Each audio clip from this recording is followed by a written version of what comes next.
mun saka ganin da sai shiga ciki sai harbi Kai harbi, ka ci ko mun saka ganin sai harbi ke bunduka nan na yawa wallahi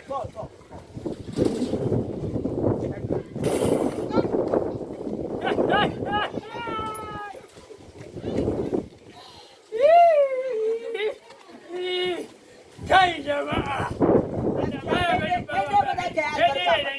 wallahi da Allah ba zai taba bari ka ba aiki ba wallahi sai dai kai Kai dai Allah dine maka baraka. saura kai wallahi saura kai Ai ni na fi karfin ka. ai sai kun bar gari Koda. ka jira ka ga bala'in da zai kunno ma sai da gida Nan ne yayi. Nan ne. Ah, koda. sai da gidan mun Kaga follow me kawai ka ji. Kai ne ba za ka yi albarka. to baba da kai ba za ka yi albarka ba aka dan ka gani na nan da Allah kai ma saura kai ba da ni za ku takurawa ba ni za ku shiga rayuwa ta ku zo ku same ni a garin mu za ku gane mugunta fulai sai ka tabbatar da cewa ni ba kula da asali ne wallahi tallahi ban da mutunci ma kaga ci wannan hede inda ba ina ji ina gani ni ma na yi asara ni ma da ya saba kwashe kwashe da ya kasa zama kwallon ai wallahi haula kai